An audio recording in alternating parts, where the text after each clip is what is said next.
faut-il une justice d'exception pour les sujets, par exemple, liés au narcotrafic? On peut parler de ça en grande partie. Il y a aussi le grand banditisme. Je vous pose directement la question, Dinks, est-ce que ça peut être une idée imaginable et importante à mettre en place?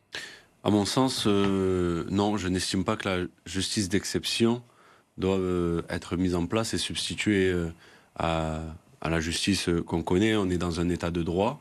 Et alors j'entends, moi, la mise en place d'une justice d'exception pour taper plus vite, taper plus fort. Mais est-ce que ça remet pas en question un peu tout le système judiciaire que nous avons dans notre pays?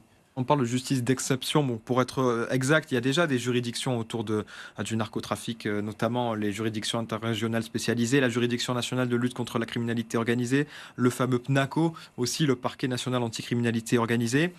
Philippe, est-ce qu'on pourrait aller plus loin que ça encore quand on parle de justice d'exception? Oui, je pense qu'ils vont aller plus loin que ça. On a une surspécialisation accrue qui va arriver. Et donc, effectivement, la tendance, c'est de dire on va donner des noms. Parce que le problème, c'est que il est toujours le même. Il n'y a pas d'argent, il n'y a pas de budget. Donc, comment on fait? Plutôt que de donner du budget, plutôt que de donner des crayons, du papier, de l'encre aux magistrats, et même juste un peu plus de liberté simplement aux magistrats, parce que leur faire confiance, parce qu'ils sont extrêmement compétents, ben non, on va changer un nom. On va dire, tiens, on va l'appeler le dossier papillon, on va l'appeler, voilà. C'est comme si vous avez Power Ranger orange, Power Ranger vert, Power Ranger jaune, on va appliquer des couleurs à tout le monde, mais au final, le nombre de Power Rangers, il est le même. Donc pour vous, c'est une mauvaise idée?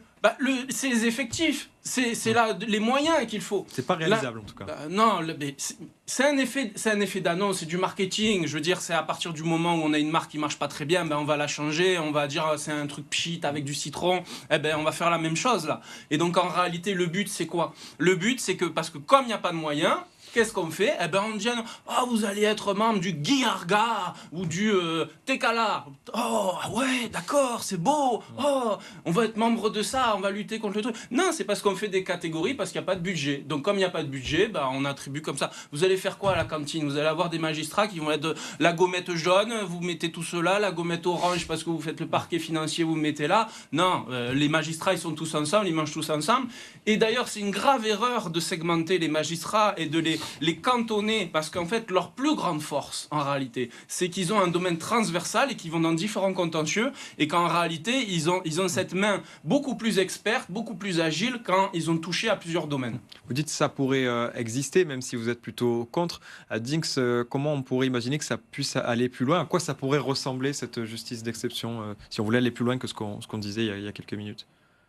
Waouh, je sais pas trop à quoi ça pourrait ressembler et moi je partage vos propos. En fait, si on donnait beaucoup plus de moyens à la justice, ça serait beaucoup plus simple. Donc il y a d'autres priorités en fait? Mais bien évidemment, à mon sens, encore une fois, je ne suis ni magistrat ni ministre de la justice ou autre, mais j'estime moi qu'il faut leur donner plus de moyens parce qu'on tire sur la corde au quotidien avec la justice. Il y a des besoins, mais malheureusement on ne répond pas à ces besoins et on essaye de saupoudrer toutes les problématiques de nouvelles effets d'annonce qui, en réalité, ne porteront pas leurs fruits sur le long terme, j'imagine. Est-ce que vous êtes avocat, Philippe? Je vous pose la question, à quoi ça pourrait ressembler si on devait aller plus loin que ce qu'on a déjà proposé? Déjà, pour moi, c'est les demandes de mise en liberté, qu'elles soient audiencées dans le mois, et si dans le mois les demandes ne sont pas traitées, il y a une remise en liberté des détenus, parce qu'ils sont présumés innocents et qu'ils sont en attente de leur procès. Peut-être que ça peut être quelque chose d'intéressant, déjà pour soulager les prisons, et pour peut-être avancer dans les procédures, et peut-être leur mettre un peu plus... Mais de toute façon, c'est des choix politiques qui sont faits, parce que quand on a une femme qui est violée, qui a des parties intimes, elle a eu des problèmes, des choses très très graves, on fait un choix politique de l'audiencer à 8 ans. Vous vous rendez compte ? Et là, on va se dire, non, on fait un choix politique, on veut parce que c'est la DZ Mafia, parce que c'est l'eau du spectre, parce que c'est la pieuvre, voilà, on va leur faire des procès en 1 an. Vous vous rendez compte du choix? Qu'est-ce qu'elle va penser, cette femme-là? Ça marche pas comme ça, qui en attente. C'est des choix qui sont faits. Si on fait des juridictions spécialisées, c'est parce qu'en réalité, on veut un quantum, on veut des délais raccourcis, on veut pas qu'ils puissent soulever des nullités, on veut pas que les avocats puissent faire sauter les procédures à coup de bombe, voilà, de nullité. On veut pas de ça. Donc, on veut quelque chose d'ultra rapide, quitte à faire des erreurs, parce que vous avez bien vu que le dernier procès qui s'est tenu à Aix-en-Provence, il y a eu un acquittement. S'il y a eu un acquittement, c'est qu'il y avait un innocent. Donc, il faut bien voir, il faut faire très... Il y a eu des condamnations, mais je note quand même qu'il y a eu un acquittement. Donc, même s'il y a eu un appel qui a été fait général, global dans ce dossier-là, vous avez eu cette situation-là. Imaginez que vous soyez traité en un an. Je veux dire, c'est des choix politiques après qui sont faits. Si on applique des méthodes dérogatoires, et en plus, l'Europe ne laissera pas ça. C'est-à-dire que les juridictions européennes vont sanctionner. Pour quelle raison vous avez segmenté, vous avez fait ces choix-là? En réalité, ils ne sont pas justifiés. Quand on voit, messieurs, la situation quand même à Marseille, qui est connue en Europe, on va pas aller jusqu'à mondialement, mais en tout cas dans d'autres pays, Marseille est connue sur ce sujet du narcotrafic. Est-ce qu'on ne peut pas imaginer des tribunaux spéciaux narcotrafic vraiment sur Marseille pour répondre à ces problématiques-là?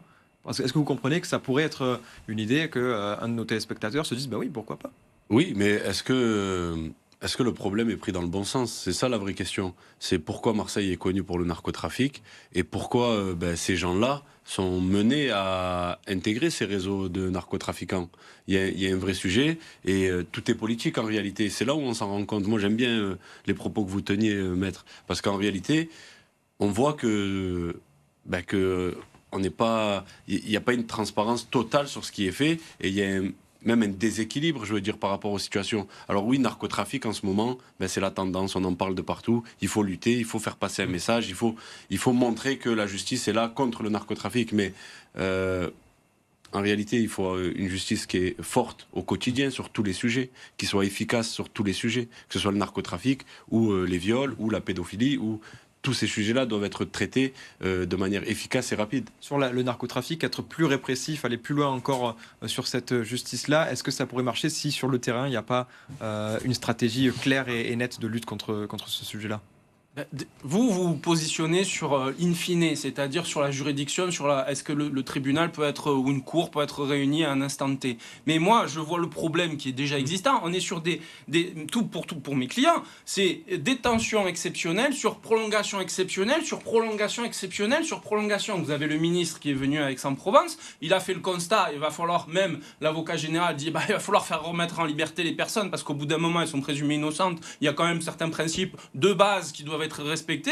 Et donc, le problème, il n'est même pas sur la juridiction spécialisée. Le problème, il est qu'on n'arrive même pas à avoir un calendrier d'audience, on n'arrive même pas à avoir une salle d'audience, et on n'arrive même pas à positionner dans un calendrier raisonnable les audiences. Donc, à partir de là, je veux dire, le débat, il est hors sol quand on commence à réfléchir à une juridiction spécialisée.